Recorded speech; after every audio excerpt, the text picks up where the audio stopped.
As the sun was finally setting on the Super Nintendo, one final Mario game would come along to send us off. Nintendo would partner with Square to give us a Mario-themed RPG, an idea Shigeru Miyamoto had been toying around with for a few years. At the time, it was a partnership that made complete sense. Square had spent the last two console generations building an identity almost exclusively on Nintendo's consoles, and so when Nintendo finally decided to go through with a Mario RPG, Square seemed like the obvious choice to co-develop. And while the classic Final Fantasy games were moderate successes in their time, JRPGs had yet to well and truly crack the Western market. So what better way to finally sway American audiences than with the Mario brand? Talks between the two companies began in 1994, with actual development underway by 1995. Square was given almost complete control over the game's creation, although Nintendo would have to approve of each story decision and would also request which specific characters would make appearances.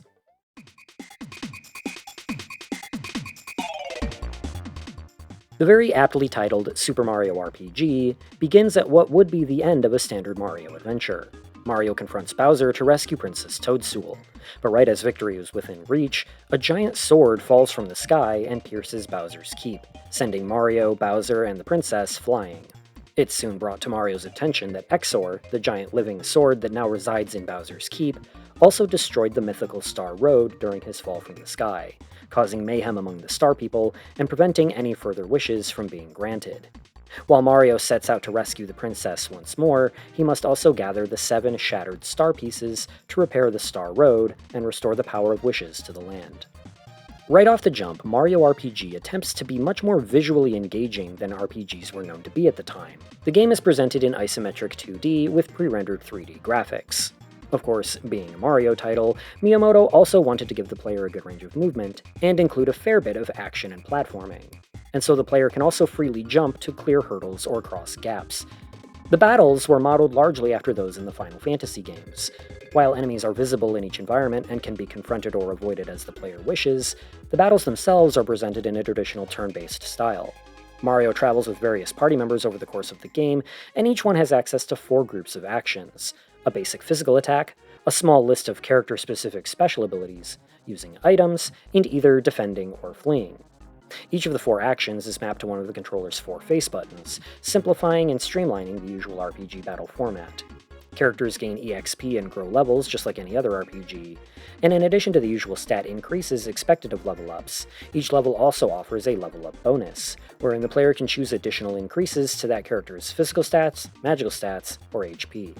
Tying into the desire to make the game more action-focused than the typical JRPG, Super Mario RPG includes timed inputs during battle.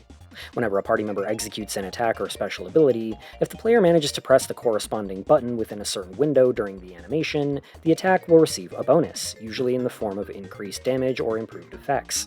Likewise, whenever a party member is hit by an enemy's attack, timing a button press correctly will cause the character to block, reducing the damage they take. Spicing up the standard turn-based RPG fights with these small but meaningful instances of real-time button inputs is one of this game's major defining gameplay features, and it keeps the player paying close attention to each turn that plays out.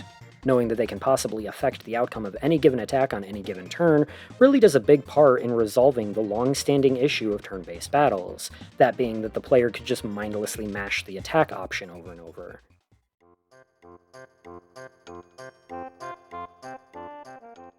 What truly sets this game apart as a Mario-specific RPG, though, is of course the setting and world. Rather than plopping Mario into a world of swords and sorcery befitting your classic role-playing game, Super Mario RPG well and truly is just that, an RPG set in the world of Super Mario.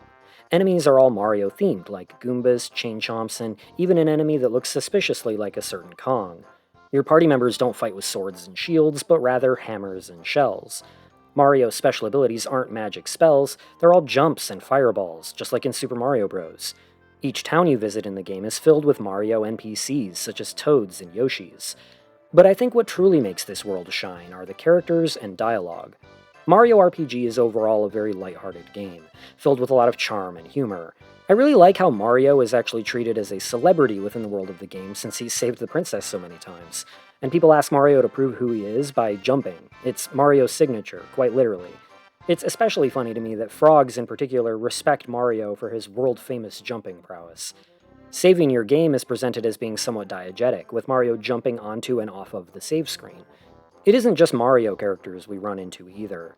Link and Samus also make small cameos, and there's Star Fox and F-Zero Easter eggs as well. And while I can't be sure, I feel like the forest maze is possibly an homage to the Lost Woods from the original Legend of Zelda. There's even a healthy amount of 8-bit nostalgia thrown in.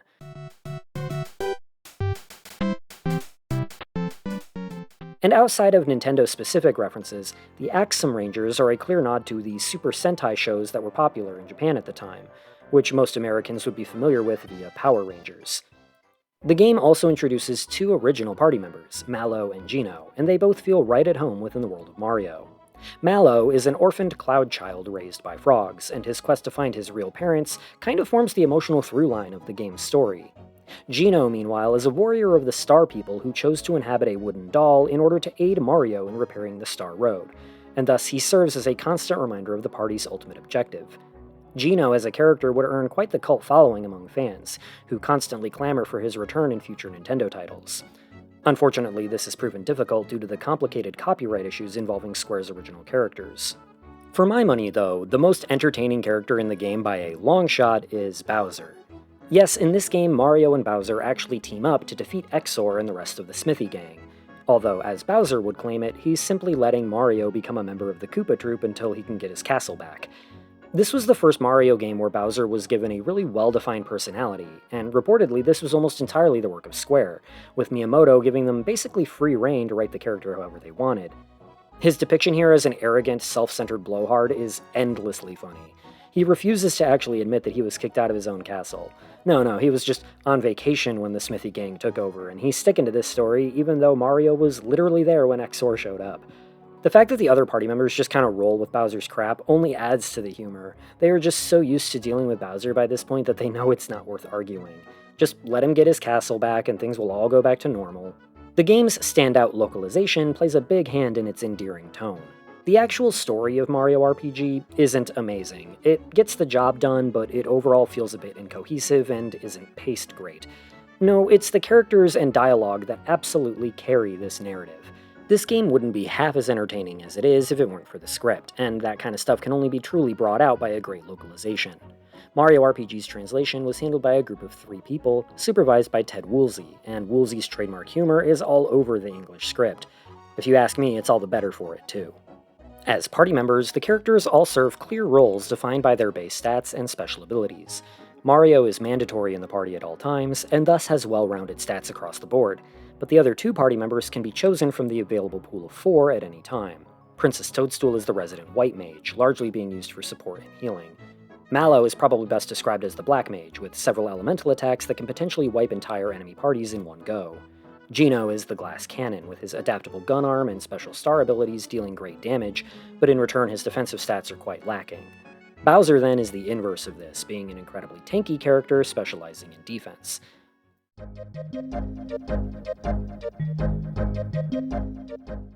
The game's story and objectives are structured similarly to a typical Mario platformer. The world is split into 7 distinct lands, each one rewarding a star piece when you defeat a certain boss or reach a certain area, with a unified world map similar to that seen in Super Mario World. The different lands all serve as the typical platforming tropes: a forest, a mountain, a volcano, so on and so forth, with my personal favorite probably being the sunken ship. At one point you visit the mystical Star Hill, a comet that fell from Star Road during the Smithy Gang's invasion. Upon Star Hill are several of the wishes made upon stars that can now no longer make their way up to Star Road, and you can interact with those stars to hear some of the wishes of the Mushroom Kingdom's people. This further acquaints you with all the likable characters of the game's world, and this is also how Mallow learns that his birth parents are wishing for him to return home safely someday. Luigi even gets to make a pseudo-appearance via his own wish. Throughout the world, in addition to the typical treasure chests and items, you can also find various hidden treasures that usually hold some kind of rare or valuable reward, most commonly frog coins, a special currency separate from the normal gold coins. These will allow the player to buy a few unique and useful accessories, such as those that double EXP gain or allow you to start battles over from the beginning. A few chests also hold flowers, and flower points, or FP, are this game's version of MP.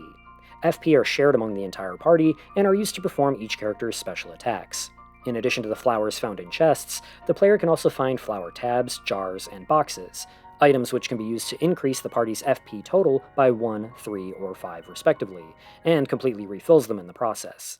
The game also features a very limited player inventory. Duplicate items do not stack, and the player can only hold a max of 29 items in total. While the player can trash or sell any unwanted items, and there's also an NPC that lets you trade items in exchange for in-store credit, so to speak, there isn't any sort of storage system for keeping excess items.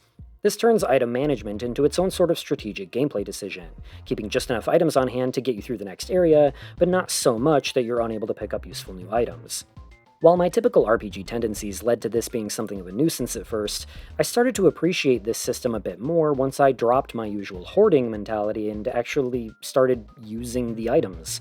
Instead of stubbornly preserving items for some hypothetical emergency situation, I found myself beginning to use items at the first possible opportunity I could. Things like topping off my HP early instead of waiting for critical health, or actually using those spell-in-a-bottle items that usually go overlooked in RPGs. Anything to keep those few item spaces clear. Selling items usually isn't necessary outside of a few pinches. Coins in this game max out at just shy of 1,000, and by late game enemies can begin dropping hundreds of coins at a time.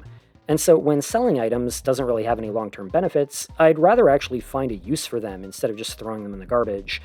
This sort of anti-hoarding game design actually managed to make me rethink RPG habits I've retained for decades. In addition to the typical item drops at the end of battle, each enemy defeated with a physical attack has the chance of dropping instant one-time bonuses to the character that finished them off. These can range from simple boosts in attack or defense, or even granting a free turn. But perhaps the most valuable is the Lucky bonus, which offers the player the opportunity to double or nothing their EXP or coin rewards at the end of the fight by playing a quick and simple game of chance.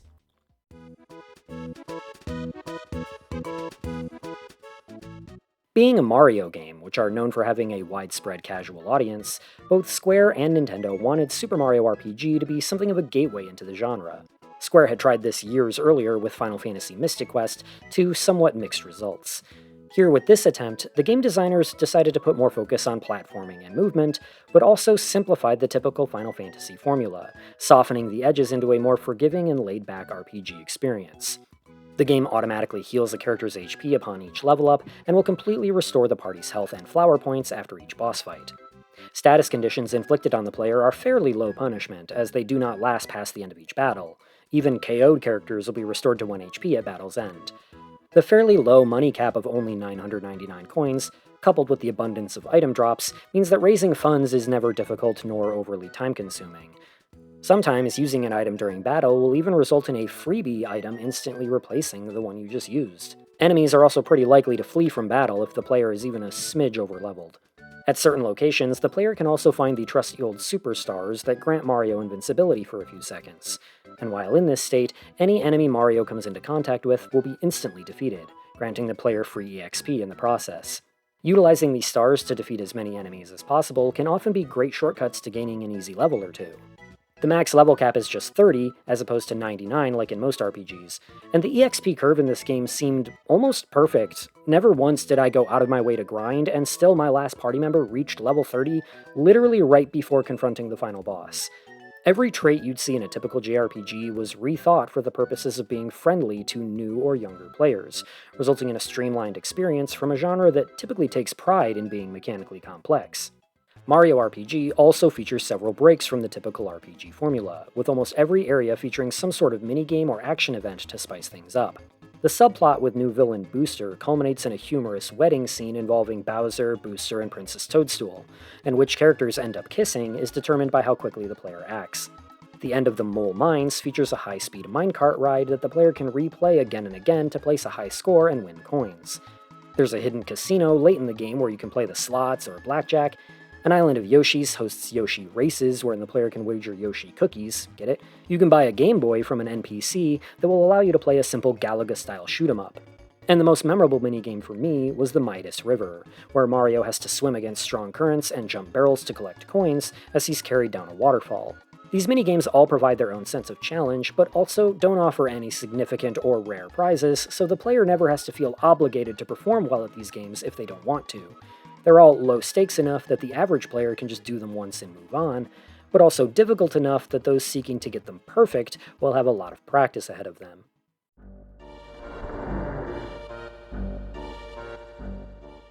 The game's isometric viewpoint did bring with it a few issues, though. Isometric camera angles have never really lent themselves well to platforming, And while isometric platformers did exist before this game and would continue to exist after, I feel like the industry-wide shift to full 3D marked the point when a lot of game designers realized that the 3/4 overhead camera angle is not exactly ideal for running and jumping. Isometric angles can create a lot of optical illusions with depth perception and the like, making lining up jumps or judging height trickier than it may seem at times. This whack-a-mole minigame is a good example of these problems, as are the vines in Bean Valley. There, the game even has to put a sign to tell you that all of the jumps here will be diagonal, and it was still irritating to make all these jumps knowing that. The game designers at some point realized that the platforming could be a bit frustrating, and so Miyamoto suggested that Mario make split-second stops upon landing on small platforms. This is something I picked up on, and I appreciated it while playing, but nonetheless, I had the most fun with this game when I wasn't jumping platforms, which just doesn't feel right to be saying about a Mario game. And the actual RPG side of Mario RPG isn't without its issues either. Firstly, if the work pants are going to be pretty unanimously the best piece of armor for most of the game, why can you buy them in the third town you visit? But more importantly, while this is a very deliberately simple RPG in many ways, a lot of its specifics are left surprisingly vague. A good number of late-game side quests are only made apparent through easily overlooked NPCs, and that doesn't feel intentional to me. The in-game item descriptions are sometimes so unhelpful, it's impressive. So many of them will just point out the obvious or make some kind of joke and leave it at that, and the amount of times I would get a new item or piece of equipment and had to use Google to figure out what they actually did was unacceptable, in my humble opinion. Nintendo must have really wanted people to buy the official strategy guide or something.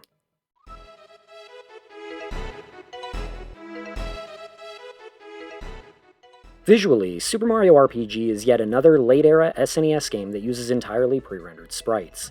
Donkey Kong Country really left its mark on the industry, and especially on Nintendo, for years. And in fact, Square was using the exact same workstations for Mario RPG's graphics as Rare did when they made Donkey Kong Country. Despite the SNES being incapable of rendering 3D in real time, Nintendo nevertheless made the decision to use pre-rendered 3D sprites because it was the future of gaming. While early builds of the game used 2D sprites as placeholders, the 3D look is what Square would ultimately adhere to. 2D was never an option as long as Nintendo had the final say. Now, this is definitely something that's up to personal taste, but I think games that use this pre-rendered style have very rarely aged gracefully. In Mario RPG's case, the more stylized art design when compared to Donkey Kong Country goes a long way toward retaining a lot of the charm, thankfully, but as someone who tends to prefer traditional 2D pixel art, it would have been nice to see a version of this game that used high-quality hand-drawn assets instead. The soundtrack, though, is pretty unambiguously great. Composer Yoko Shimomura joined Square after leaving Capcom in 1993, and Mario RPG was her second job with the company after Live Alive. Shimomura effortlessly taps into the Koji Kondo style of Mario music to create motifs that sound right at home, but also with enough personal flair to make it all her own. As a Kingdom Hearts fan myself, I definitely picked up on a few unmistakable Shimomura-isms over the course of this game. Shimomura herself considers Super Mario RPG to be the real turning point of her career, and contributed greatly to making her the prolific video game composer she is today. Square also couldn't resist sticking a few Final Fantasy references in. Most of these just boil down to enemies sharing names with FF monsters, such as Sar Dragon and Zombone both being monsters from FF6. Or, of course, Bahamut, here spelled with 2 T's, because he's a dog. But none of the references are more blatant than the optional superboss, Culex. While Culex himself is not a pre-existing Final Fantasy character, he's clearly an homage to the series. He speaks in dramatic fantasy prose, and his battles see him accompanied by the 4 elemental crystals that were a staple of early Final Fantasy stories. He's also the only character in the game whose sprites are traditional 2D, and his sprites are also different in the field and during battle, just like the classic FF characters. And just to drive it all home, his battle music is lifted straight from FF4, alongside the Victory Fanfare and Crystal Prelude.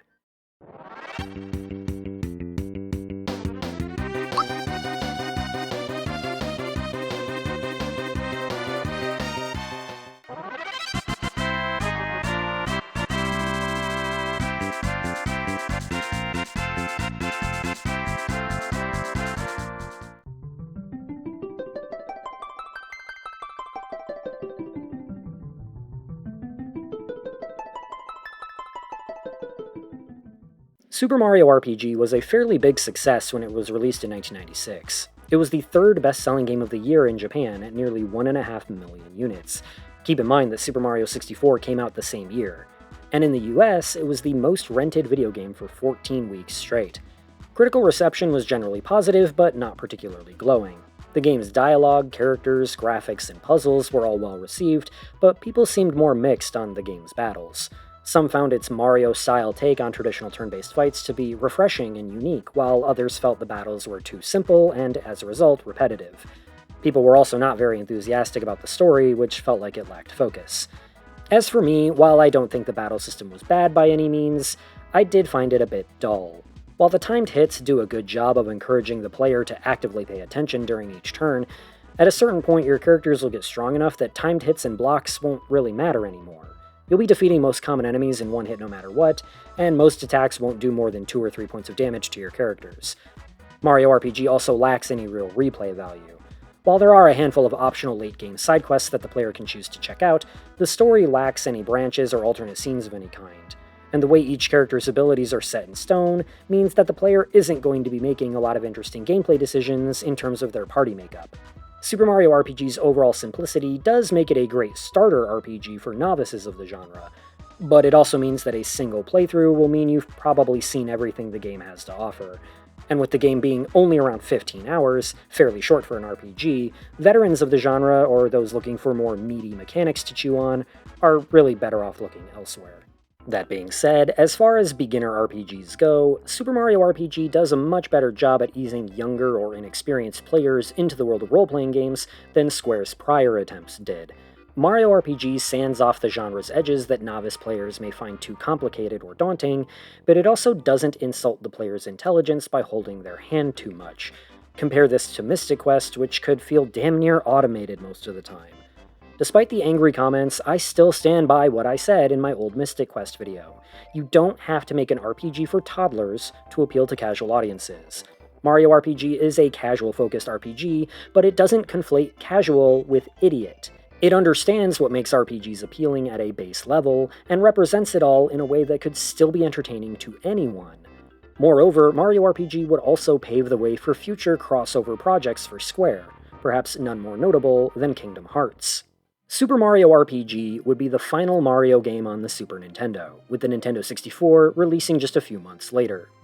It was also, unfortunately, the last time Square and Nintendo would be on particularly good terms for close to a decade. When Nintendo decided that the N64 was going to be sticking to traditional cartridges rather than the cheaper and less restrictive CDs, Square would defect to Sony for their future projects.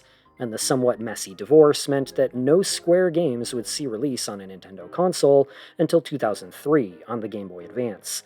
This meant plans for a sequel to Mario RPG would hit a few snags. The game would eventually see spiritual successors in the form of the Paper Mario and Mario & Luigi series, but Super Mario RPG has never received a sequel in the truest sense. For a while, most people assumed Mario RPG would just forever occupy its own unique little space in gaming history back when Square was practically a second-party developer for Nintendo, and that was the end of it. To the surprise of many, though, a full 3D remake of the game released for the Switch in 2023, developed by ArtPiazza, a regular collaborator with modern-day Square Enix on various Dragon Quest ports and re-releases. So, while the two might not be getting back together anytime soon, it's at least nice to see Mom and Dad getting along again.